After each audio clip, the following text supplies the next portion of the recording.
Good morning. I call this hearing to order. Thank you all. I don't have a gavel, so we're doing the best we can here. Thank you all for joining us today for our subcommittee hearing on the Export Control Reform Initiative, ECRI. This is part one of a two-part series on the ECRI. Tomorrow, the full committee will hold our second hearing with administration officials where members will be given an opportunity to use what we learn here today. And I hope that through this hearing, the committee can identify some of the biggest remaining hurdles facing small businesses trying to navigate the United States export control system. The U.S. has a long track record on controlling exports of defense materials and products and services that serve both a civilian and military purpose, also known as dual-use items. The reasons for doing so are sound. Export controls help to ensure our national security, aid our diplomatic relations, and maintain sustainable economic engagement around the world. However, over the years, the U.S., the export control structure morphed into an onerous and complicated system comprised of multiple agencies with differing jurisdictions. Eventually, the modernization of manufacturing and technology outpaced the export control system's usefulness. The export control system's inefficiencies burden American businesses. Small businesses in particular have been discouraged from exporting because the time and resources required to navigate the complexities of the export control system often appear to outweigh the benefits. So, several years ago, the administration decided to undertake a massive overhaul of the export control system. This reform was supposed to have helped American small businesses make better use of the system. However, experts and policymakers alike have observed from the very beginning that these businesses would also have the most difficult time adapting to the new export control system. Now it is my understanding that, for the most part, the ECRI has been met with broad support from America's private sector. However, that does not mean that the transition has been without its challenges and shortcomings, particularly for small businesses. Export control professionals continue to stress the importance of effective outreach efforts to small businesses, and the harmonization of the export control lists is still not complete. Additionally, much work still remains in reducing the licensing and paperwork requirements that often burden small businesses. I look forward to hearing from our small business witnesses who specialize in exports about their firsthand experience with the new export control system and, from their perspective, what progress the ECRI is making in the simplification of export controls. I'm also eager to hear from our witnesses about what hurdles still exist for small business exporters and what recommendations they might have on how the administration can continue to encourage small businesses to navigate the United States export control system and engage in international trade. After all, 98% of all goods exporting firms are small businesses. We must do everything we can to help them succeed because their success ensures the United States will remain the leader in international trade in the world. Thank you again, and now I yield to the ranking member, Ms. Lawrence, for her opening remarks. Thank you, Mr. Chairman. I want to thank the witnesses for coming here today. The strength of America's small business is unquestionable. They drive American exports with 97% of U.S. exporters being small and mid-sized companies. With over 70% of the world's purchasing power is located outside of the U.S., it makes sense for American businesses to sell abroad. However, small businesses are responsible for only 30% of all export revenues. Additionally, more than half of all small business exports ship goods to just one foreign partner. If we are to achieve the goals set forth in the National Export Incentive of doubling exports and creating new jobs, we must remove existing burdens which constrain the success of our small businesses. Those burdens include the overly restrictive and sometimes confusing export control systems. Additionally, the application process is often long and drawn out, leading to foreign customers to look outside of the United States for products. Small firms have been hurt in the past and put in a competitive disadvantage. The National Small Business Administration survey found that 75% of these businesses reported difficulties with navigating the system currently in place. The administration launched the ECR initiative to minimize those difficulties. And the extent of small exporters, this meant involving coordination between the agencies. It also meant updating outdated regulations and clarifying licensing policies. While the ECR initiative undoubtedly represents a step in the right direction, much more must be done to assist our small exporters. Breaking down those barriers must be a priority in every agency that seeks to provide export assistance to our small firms. Everyone's okay. Today's hearing will give us the opportunity to learn whether reforms have helped and what more needs to be done to further improve the export control systems. I would like to thank the witnesses again in advance, and I look forward to hearing your testimony. I yield back my time. I thank the ranking member. If committee members have an opening statement prepared, I ask that they be submitted for the record. And I'd like to take a moment to explain the timing lights for you. You will each have 5 minutes to deliver your testimony. The light will start out as green. When you have 1 minute remaining, it will turn yellow. Finally, at the end of your 5 minutes, it will turn red. Do the best you can to adhere to the time limits. Our first witness is Andrea Appel, a director for BPE Global in San Francisco, California. She has been working in the field of trade compliance since 1997. I'll go ahead and introduce all the witnesses, and then we'll start with Ms. Appel. Our second witness today is Jennifer Ahern, president of Robertson Forwarding Company in Miami, Florida, my home. She has managed the firm's compliance program, training, and implementation since 2001. Our third witness is Craig Ridgley, vice president and managing partner of the Trade Compliance Group in Washington, D.C. There, he performs trade compliance assessments with many of the export control agencies. And now I'd like to yield to the distinguished ranking member to introduce our final witness. It is my pleasure to introduce Dr. Gregory Quarls, the chief scientist of the Optical Society. Prior to joining the society, he was the co-founder and managing partner of Edgelight Incorporated, a startup enterprise pioneering wearable light therapy. He was also the CEO at B.E. Myers and Company Incorporated, a manufacturer of optoelectronic technology-related products. Did I say that right, Mr. Okay. Used by defense and law enforcement applications. Dr. Quarls has been awarded 5 patents and have been recognized with numerous awards, including the Department of Navy Exceptional Performance Award. Welcome, Dr. Quarls. Thank you very much. Ms. Appel, you are now recognized for 5 minutes. Chairman and members of the House Committee, thank you for inviting BPE Global to testify before you today. My name is Andrea Appel, and I am a director at BPE Global. BPE Global is an 11-year-old San Francisco-based professional services firm specializing in export, customs, and security compliance. BPE Global is a women-owned and operated small business with 5 employees. BPE Global assists exporters in facilitating trade under the Export Administration Regulations, the EAR, and their International Traffic in Arms Regulations, the ITAR.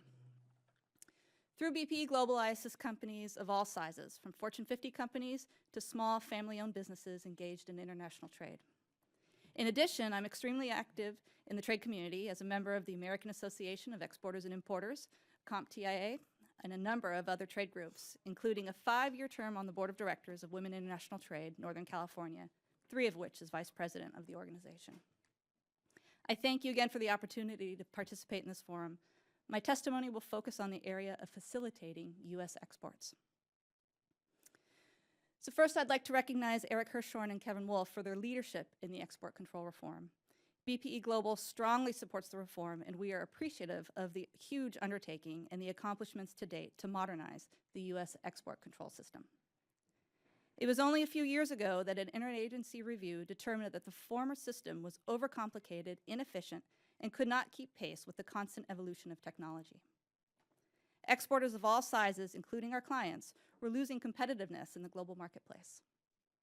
BPE Global strongly supports the administration's efforts to facilitate exports while fulfilling its national security mission, and we have participated in many outreach events to educate, prepare, and facilitate the transition to export control reform. The administration is implementing export reform in 3 phases. During phase 1, we reviewed our clients' products and provided assessments on the impact of reform on our customers. We submitted comments regarding the impact of proposed rules on our customers to BIS as part of industry groups. During phase 2, we reviewed the export jurisdiction and classification of our clients' products. In some instances, this represented tens of thousands of items. The creation of a positive list has greatly improved our ability to more efficiently classify products, software, and technology. As of today, we and our clients must understand both the ITAR and the EAR, and be able to classify items under both the U.S. Munitions List, USML, and the Commodity Control List, CCL. For our clients who were subject only to the ITAR, some of the products have moved to the EAR, and they can now ship under expanded license authorizations instead of always having to obtain a Department of State license. While the movement of products and technology from state to commerce has been advantageous, it's not come without some drawbacks related to determining the level of control on a product and timeliness related to license requests.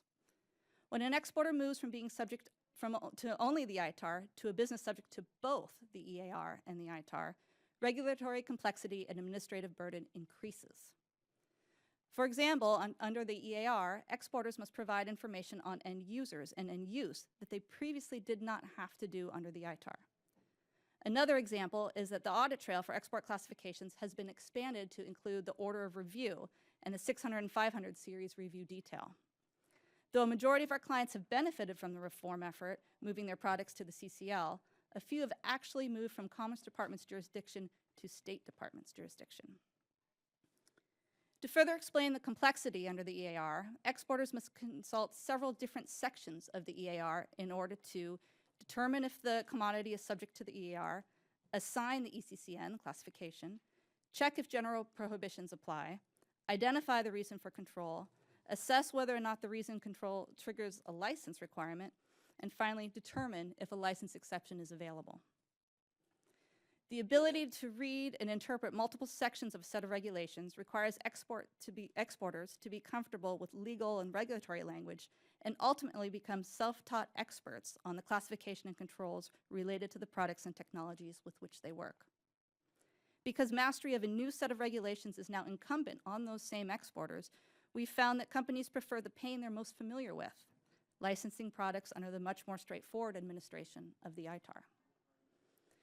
So if, during the review of regulatory requirements, an exporter determines that a license is required to export the commodity, the turnaround time for response from either state or BIS delays the export of items, especially when requests are volleyed between the 2 agencies and the other agencies they consult.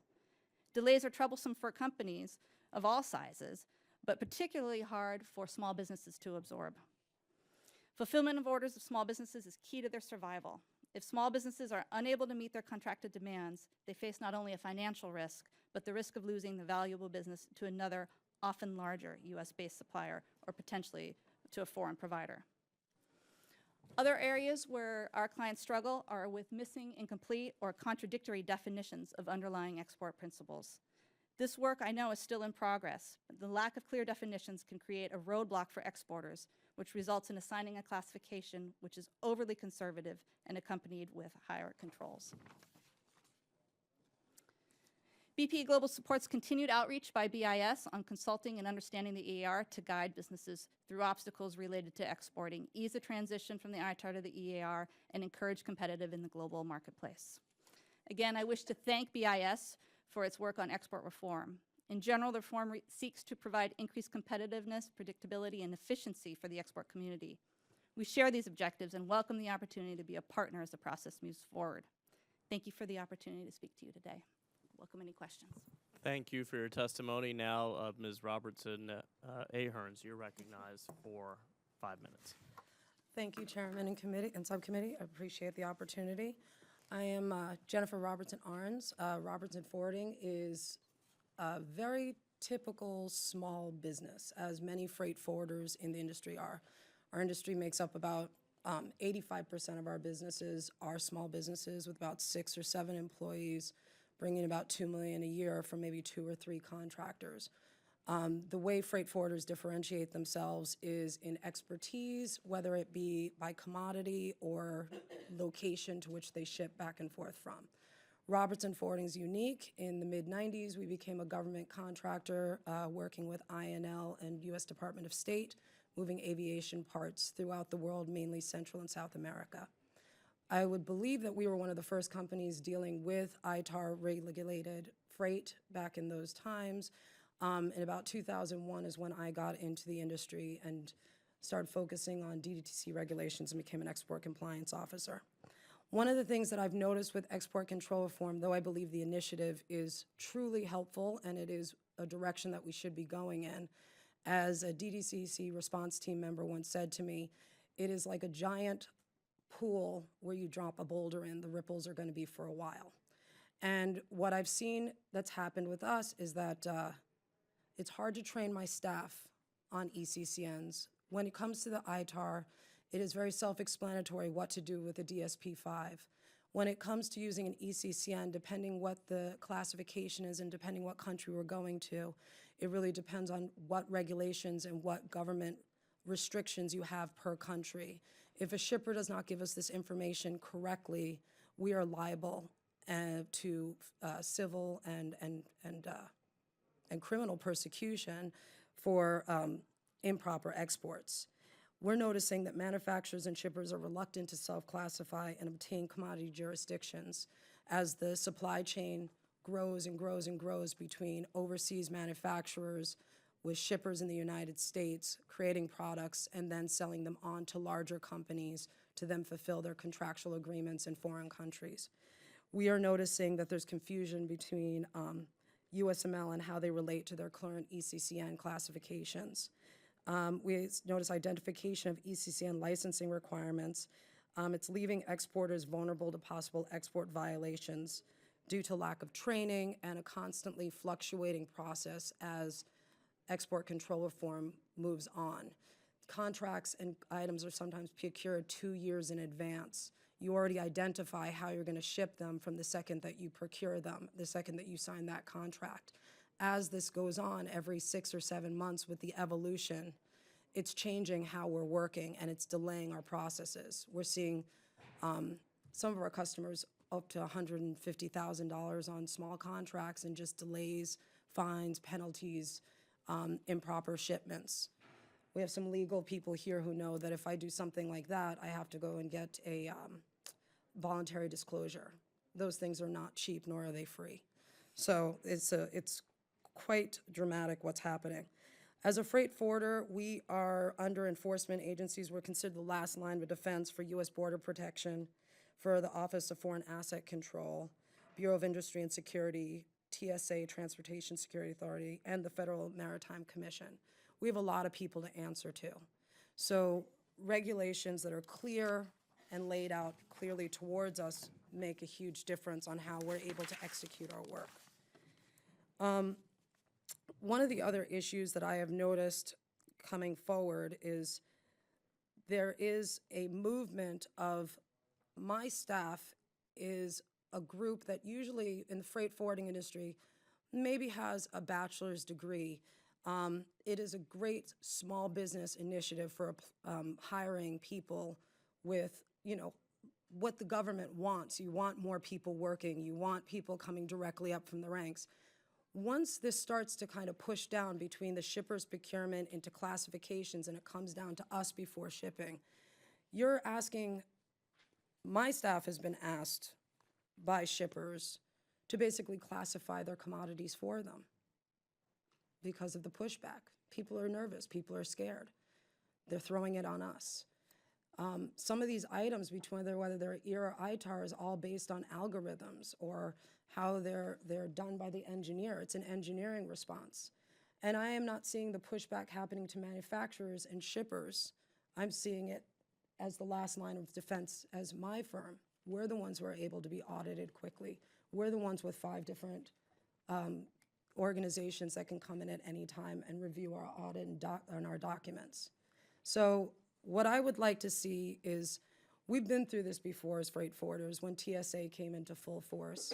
The training, the outreach, CBP needs more training per different export region, whether it's Dulles or MIA. They have to play by the same rules. They're not. They're leaving it up to the different CBP directors to decide how they train their staff. So that varies very much. We also have where we notice that, sorry, I'm off the cuff. We're noticing that, how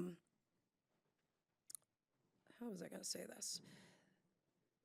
Well, long story short, when TSA came into play, it was every 2 years you received an update. And we all knew when we had to get to that update.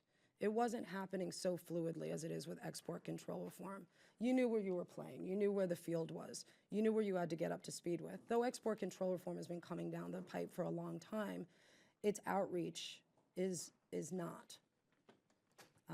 BIZ has not been nearly as active as it needs to be for freight forwarders and exporters in training, offering very few outreach programs. So I'd like to finish my statement by saying I really believe that the initiative is correct. I believe the initiative is what businesses need, but there's got to be another way to encompass training, outreach, communication to the hundreds and thousands of small businesses like my own that need to be able to prepare ourselves. Thank you. Thank you, Ms. Robertson Arns. I apologize for mispronouncing your name. It's okay. And I thank you for going off the cuff. We love off the appreciate cuff. that. Now, Mr. Ridgley, you're recognized for 5 minutes. Mr. Chairman, thank you for this opportunity to speak before your committee and your colleagues on ECR. My name is Craig Ridgley, as you pointed out. I'm the managing partner and vice president of the Trade Compliance Group, formerly known as MK Technology, which is the oldest trade compliance consulting company in the country. We were started in DC back in the mid-'80s. With regard to ECR, it's very much an open question as to the impact of ECR as it relates to small businesses or SMEs. We don't have a definitive answer, but we would like to pose some questions that might lead Congress and the Obama administration in the right direction. We also have some modest suggestions that would help to ensure that the interests and concerns that are at the center of the ongoing reform process are listened to. We would start by asking BIS and DDTC to survey SME exporters. Ask them which elements of the ECR initiative have been beneficial and which have not.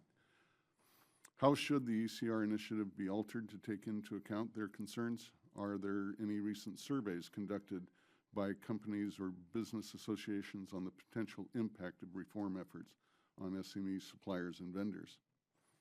SMEs are widely seen as disproportionately disadvantaged by the export control system. SMEs could not then and cannot now afford large compliance staffs or a Washington liaison office. Consequently, the overwhelming majority have less access to government licensing authorities than those enjoyed by large companies. Long licensing times and opaque regulations are continuing concerns. Further, due to the significant increase in BIS classification requests and DDTC commodity jurisdictions, the cycle time for those services have now reached the point of near irrelevance.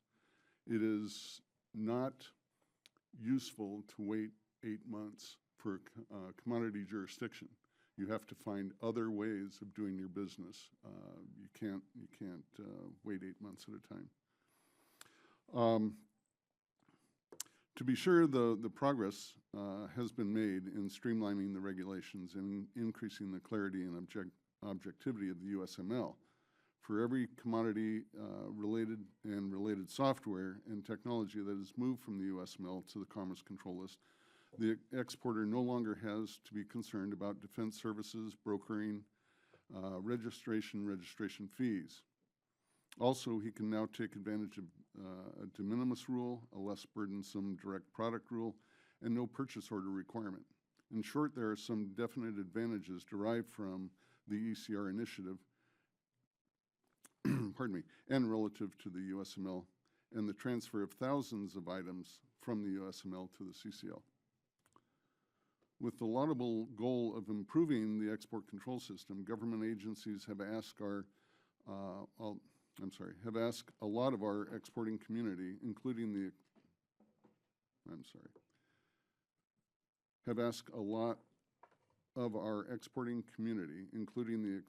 the expenditure of thousands of man hours and millions of dollars for compliance with new classification designations. For many companies, including SMEs, they have had to learn a whole new compliance language moving from the ITAR to the CCL. And classification processes, which have heretofore essentially been black and white, are now dependent upon end-use information that has traditionally not been relevant to classifications, and for the SME is now extremely difficult, if not impossible, to obtain. In some conferences that I've attended and in training sessions that I've conducted, the pain of ECR is almost palatable. Significant time and company resources are being invested in the cost of transitioned items in the overall implementation of the ECR initiative. For example, an SME vendor of minor components may have tens of thousands of drawings previously subject to the ITAR. Post-ECR, those thousands of drawings must be all reviewed in light of the new definition of specially designed. Application of the catch and release process on those tens of thousands of drawings is financially prohibitive and in some cases impossible if there's a gap in the original supply chain, leading to assumptions and guesswork. Additionally, DDTC and BIS should issue guidance on the changes needed with regard to foreign military sales, the FMS program,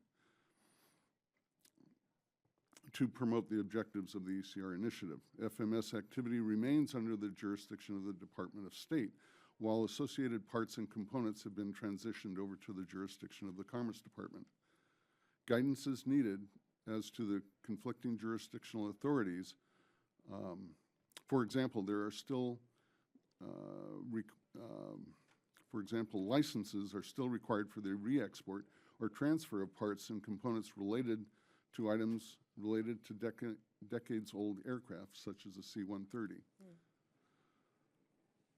Thank you for the opportunity, and be glad to answer questions.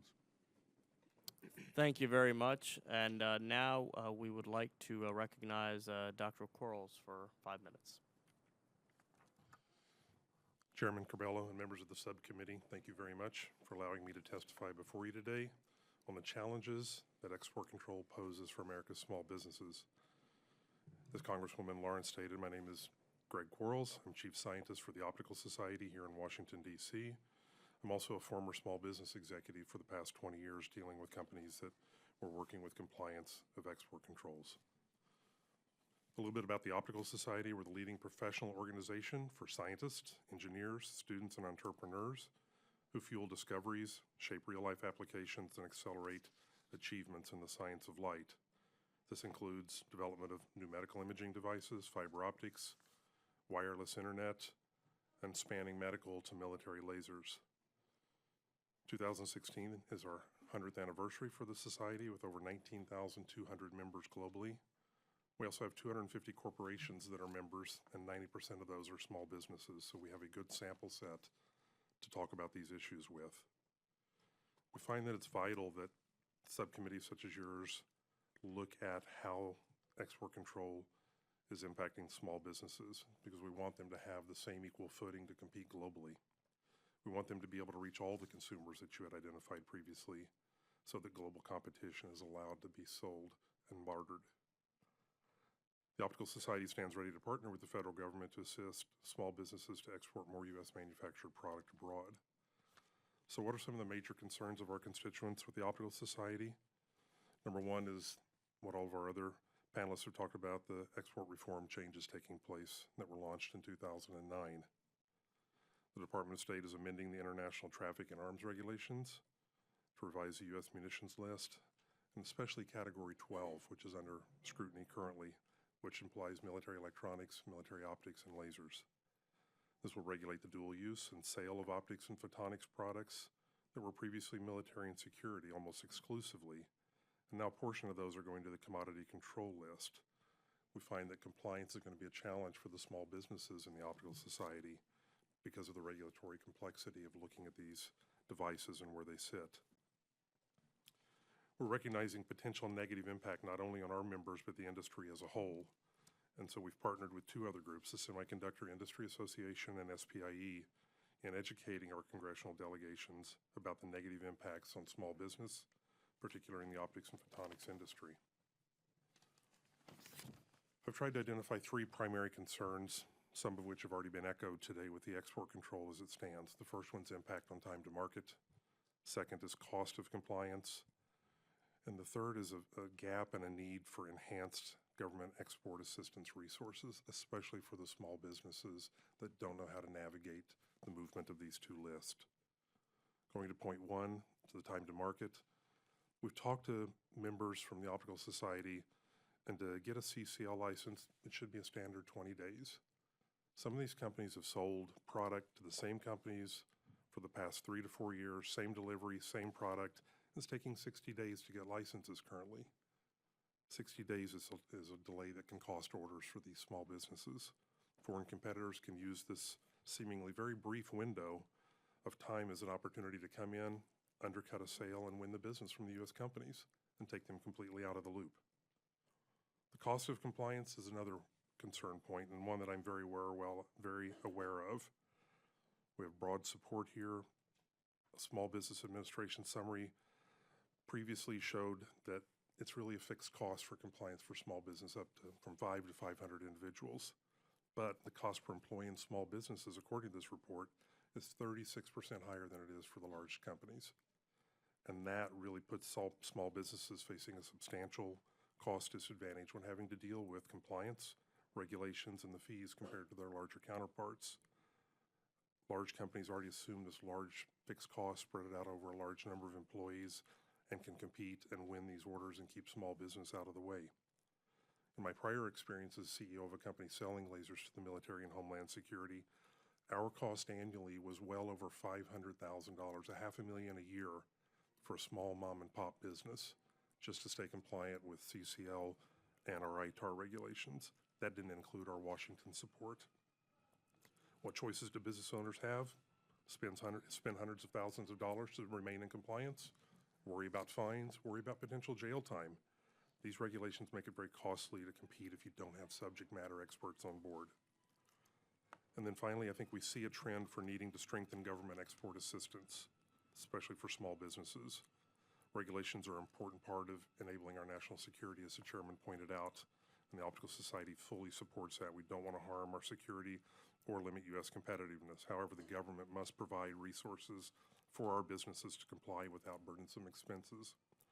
Surveys for the Small Business Administration spanning 2010 to 2013 showed a sharp decline in the level of interaction between small businesses and the export assistance centers that Commerce has. In this time frame, awareness of the centers dropped 20%, and the useful resources there dropped 50%. Does this really make the most effective assistance that we can offer small business? I would say no. The Optical Society acknowledges and applauds the cross-agency coordinated initiatives the administration has set forth to assist small businesses, but more needs to be done to educate the businesses with export controls. And just as a point of view, it's not just small businesses. We do have a large number of university professors that are part of the Optical Society, and they have to worry about the ITAR, foreign graduate students, and now export control from the commerce side.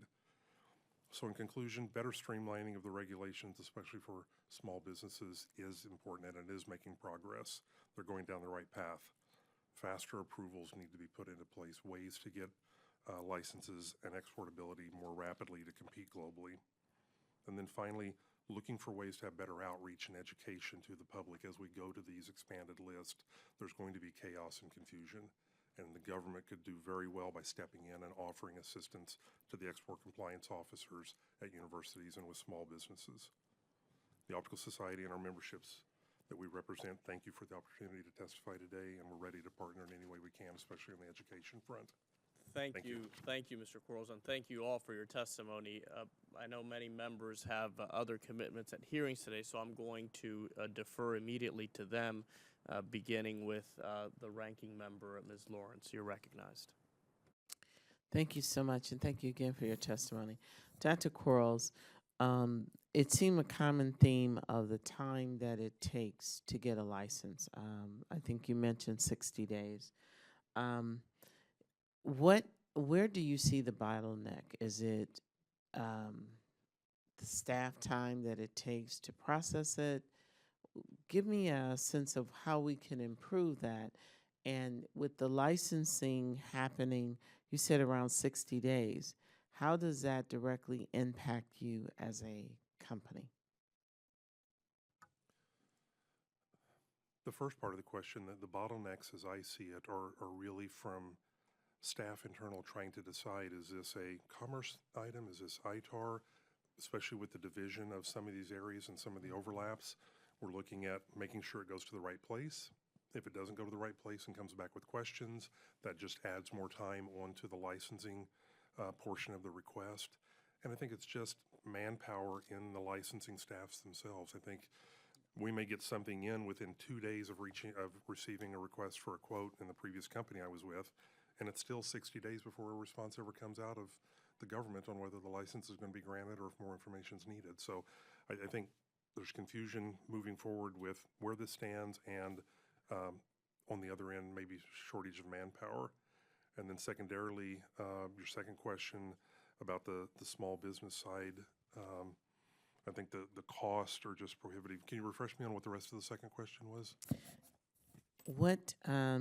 How does that directly impact you when it takes 60 days? Thank you very much. Yes. So if it takes 60 days, in most cases, some of these technologies are available from most of our allies with NATO, from companies scattered all across the NATO countries, and they can potentially turn this around in 30 days and make the sale.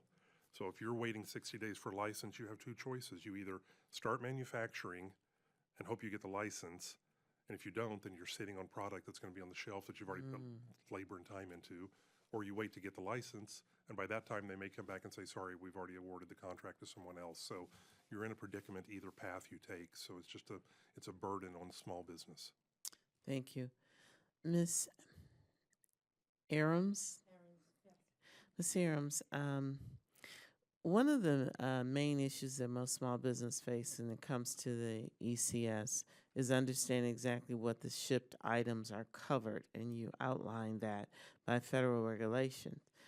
You even stated the ripple effect that it has on the small business. What can be done to make the existing system put small businesses on a level playing field by this understanding exactly? Because you even mentioned that sometimes the burden is placed on you to define what that is. So can you just dig a little deeper in that, please? Sorry, I'll give you an example of the burden being placed. Everybody in this room is, I think, familiar with the DSP 61. It's a license that freight can go, 73 actually.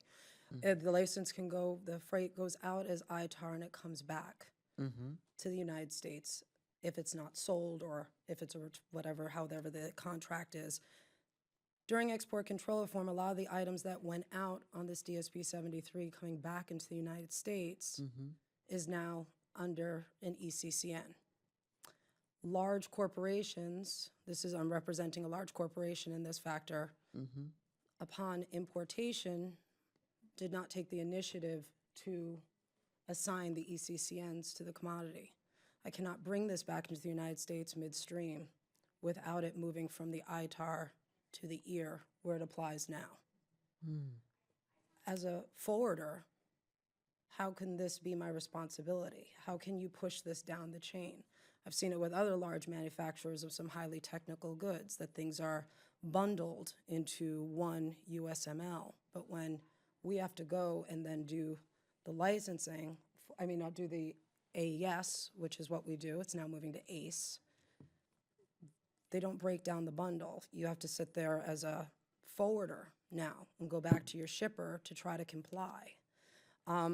It's added a lot of burden. There's quite a bit of back and forth. Training, as far as my staff goes, with BIZ, ACE, and all the additional initiatives that are coming forward right now, is kind of few and far between. There's some webinars, but really we need outreach. We need people coming to the ports to meet with us. It shouldn't cost a crazy amount of money. I've seen seminars that are done by private firms that I know more than I do from the same webinar that I watched, charging between $500 to $600 per person, and then they're going to do it someplace about 4 hours away, and that's the only one coming down range. If it's a government initiative and we are private citizens, then the government has to take the initiative to provide training each port at a rate that's affordable for every small business. Thank you. My time is up, but thank you so much. I thank the gentlewoman, and now I'd like to recognize Mr. Lutkemeyer. Thank you, Chairman. I'd like to just follow up on your comments there, Ms. Ahrens.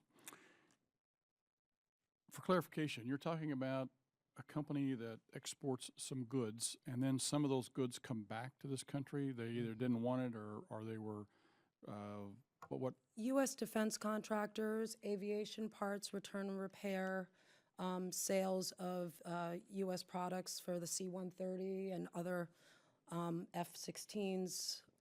So they have there's a process to get them to be processed back into this country? If they've moved from the ITAR to the EAR during this time of export control reform, you do have to identify them. You can't get them out and you can't get them in, huh? If you get them out, you have to get them back in. Okay, that sounds like the government, doesn't it? Wow, only here. Interesting discussion also with you, Mr. Quarles. I was curious, the cost to comply. You had $500,000 is what it cost. I know it differs from company to company, but if you got an average that it would take for the average company that, they're probably dealing mostly in the same kind of products that I'm looking here at, stuff that's, highly regulated. It could be military hardware and equipment, things like that. So I'm assuming it's all probably in the same ballpark. Is $500,000, is that a normal figure? I think the experience I have and talking to our members over the last 2 weeks about this, it's ranged anywhere from $150,000 for a few members that are focused on one or two products that are going into select markets overseas, to some of the small businesses that are doing multiple licenses with both commerce and with ITAR, spanning $500,000 to $750,000. So it's in that range of $250,000 to $750,000 for small business that's got over 50% of their business in those areas. What happens when you have a company that's working sort of hand in glove with a country overseas for a particular product? You still have to go through this process? You still do, because a lot of times what ties into that also is if you're working with someone overseas, now you've got to start looking at these technology assistance agreements, TAAs, which are even more burdensome. You have to define this specifically, what can be said, what can be exchanged, what's not technical data, what is technical data, so you don't get an ITAR violation. So it's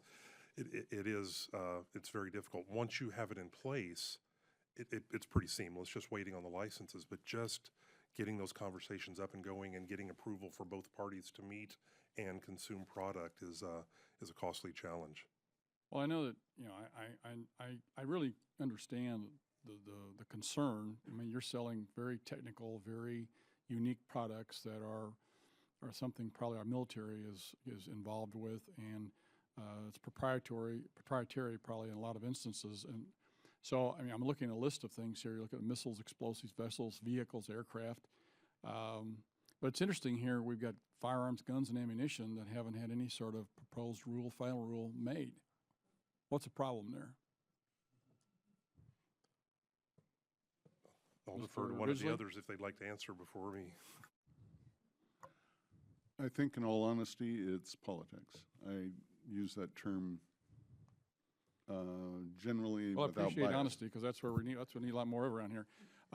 Because to me, when you're looking at some really sophisticated stuff here, you've got missiles, explosives, high-tech vehicles, aircraft, and now we're looking at guns, ammunition, and firearms. I mean, there's a lot of places in the world that can build a bullet, and yet we're not allowing that to be done. I'm curious as to if it's politics. I mean, I was guessing it was, but I mean, if there's something else there, I'd like to know what the concerns would be.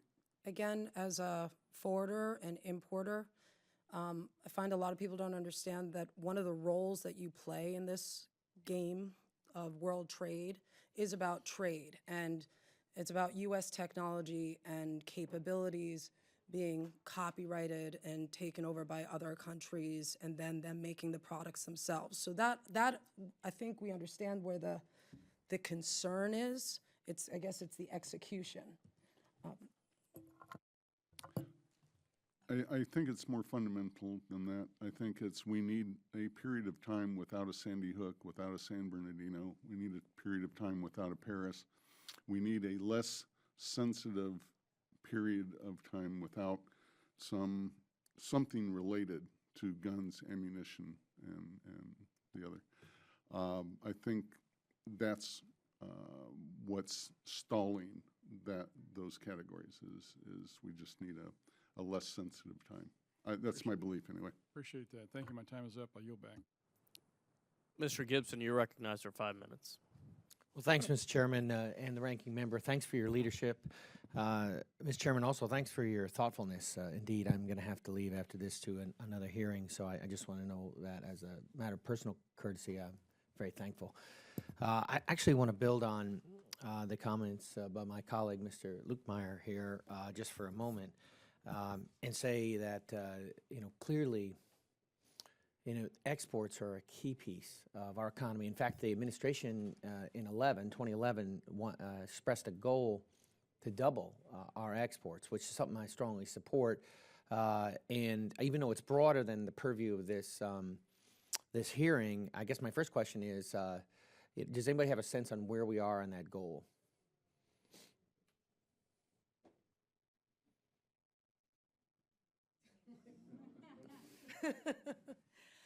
Well, thank you. I didn't come prepared with any statistics, but I can speak from the basis of our clients that the export reform is working, right? It's making things easier. It is facilitating exports.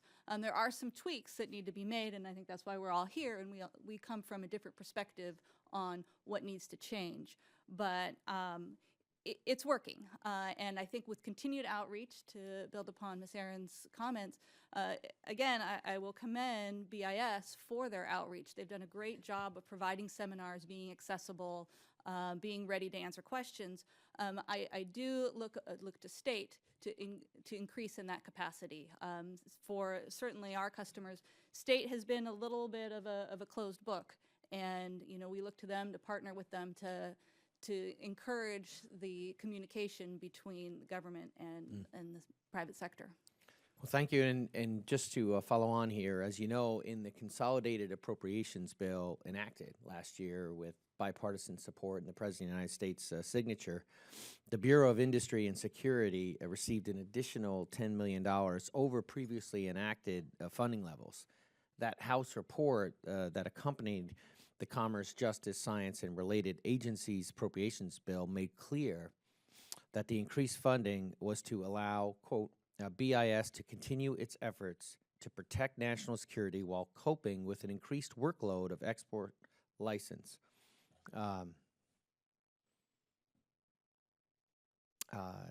Export license applications. In part, that's close quote. In part, this funding was provided in anticipation of the increased workload expected at BIS in order to move USML categories 1, 2, 3 over to BIS. However, despite the fact that these funds were provided for in this current fiscal year, that transition has not occurred. I mean, that was sort of the question was alluded to here, but I just wanted to put it on the record that, that's something that was enacted. I mean, we worked together to get that done. So really now it's a matter of compliance. It's a matter of law. So I don't know if anybody else wants to make an additional comment on that. May I add a Yes, please. a comment? I think so. That is fantastic. I think what also could be done that doesn't cost money is when when state responds to licensing requests, something very simple, analysis of their legal reasoning, or even something as simple as your goods may be subject to export reform. Please see 1, 2, 3 sources. I think that would really help the exporters, and I think it would be very easy for them to do. Well, I thank the panelists. This is the first of 2 different hearings. Obviously, we're going to get the rest of the story here, or at least in terms of testimony later on in the week. But I just want to thank you for what you do to try to keep our economy strong, making sure our goods move, and essential part, as I said, to a thriving and flourishing economy. And with that, Mr. Chairman, I yield back. Thank you, Mr. Gibson. I recognize myself now for questions. Our goal here is to make sure that America's small businesses are treated fairly and given a shot to succeed. Well, for many reasons, because small businesses hire a lot of the people who wouldn't get a job otherwise, or would struggle to get a job at a larger corporation. So what I'd like to ask all of you, or anyone who'd like to answer, is under the ECRI, do you feel that the playing field between larger and smaller companies will be leveled? I understand that under the existing paradigm, if you have a big team of lawyers or compliance officers, you're going to be at an advantage. Do you see that being mitigated or significantly improved under this new paradigm that's being developed? From our perspective at the Optical Society, I think that it will be improved. I think we're going to see a blip to begin with the confusion that's going to cause it to be swinging the other way to large business until the new rules and regulations are well understood and conveyed to the small business community. I think once that happens, there are improvements that are going to be moving into place, and it will make it easier across the board. But it's going to be you have to get past that gap and that first initial response to the changes that are happening. Sure. Any other thoughts on that? Yes. My experience with my small clients is particularly those that were ITAR shops that have to deal with EAR. It really is a struggle for them. And from a level playing field perspective, maybe in the long run it will level out. But right now, my business has increased dramatically because of ECR. More of the small businesses are coming to me and saying, Craig, we need help. I don't understand this stuff. Please come do training, so on and so forth. So, I'm very thankful for ECR for what it's done for my consulting practice. But as far as it leveling the playing field for small businesses, I don't think it has. I think they're burdened with even EAR shops are burdened with new license exceptions that almost make it impossible to do what they need to do. STA specifically is a license exception that was created to support ECRI. The first 60% of STA tells you what you can't ship with STA, even to the A5 countries, which are our closest allies. You can't, I have clients that are in aerospace. You can't ship hardly any 9E technology under STA. So and a lot of my clients in that aerospace field are small business. I mean, they're 12-man shops or 100-man shops. I would like to see how it could level the playing field. But right now, the big companies, have the legal staff, they have the compliance people to be able to deal with it. And the small shops have to call me. So, If I may, I'd like to sort of echo what Mr. Ridgley has said.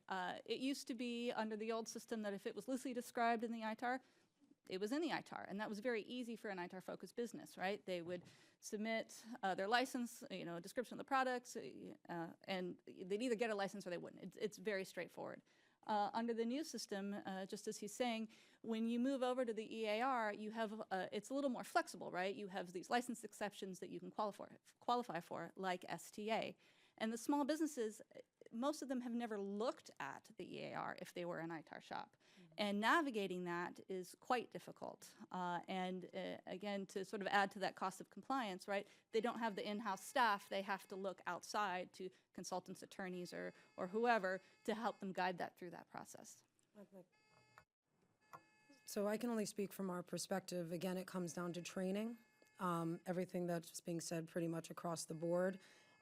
They're dealing from the shipper sides. They're dealing from the manufacturer side. We then end up hitting it down at the bottom when you get to, you're telling me exactly how to ship. If it doesn't gel, if what people are saying doesn't make sense, and then CBP also has a different perspective, the shipment won't move. So right now it just seems too nuanced. Is that the right way to say it? It just seems too nuanced for it to be a really smooth supply chain. Thank you, Ms. Lawrence. You're recognized. Just briefly, this will be my last question to Mr. Ridgley. Right now, according to the White House, the enhanced export enforcement is a critical element of the ECR initiative, which includes the enhanced coordination of all exports by a multi-department enforcement center. And this began in 2012. And we know that the Homeland Security and FBI are the enforcers of the U.S. export controls. So the existing export licensing requirement, which we have been told repeatedly has its glitches, for many items to move forward, we have to balance that with oversight of the Department of Homeland Security and the Department of Commerce. Is there evidence to suggest that these enhanced enforcement measurements has hindered or interfered with the export production? on the Commerce Department side, no, I don't think so. I don't think there's a practical implication there. I think that maybe a license takes a little bit longer, maybe a week. 6 to 8 weeks has been my experience for the past 2 decades. Maybe it's going to 9 weeks now. On the State Department side, it's much longer. Don't know why, both in terms of licensing and in commodity jurisdictions. I had a client who had a gold-plated EMI ring that we wanted a commodity jurisdiction for because it was part of the International Space Station. At least that's when we submitted it. In the interim, the space station went from state to commerce. And so finally, we got a CJ back that said, well, no, it's an ECCN now. But that took 8 months to get that CJ back with that determination that it was an ECCN under the CCL. So I think the main impact is all those ITAR people who are now lost in the land of EAR. And they're going back to the state with CJ after CJ after CJ. And I think that's where the real impact is. Okay. Thank you. Thank you, Ms. Lawrence, and I want to thank all of you for your presence here today. It does make a difference. It does matter. It will inform our work on this topic, and we work very well together in this committee, and our goal in this case is to make sure American small businesses can sell their products abroad so that you can create more wealth here at home and hire more Americans needing jobs. I ask unanimous consent that members have 5 legislative days to submit statements and supporting materials for the record. Without objection, so ordered. This hearing is now adjourned.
Okay. Talk button. All right. Talk.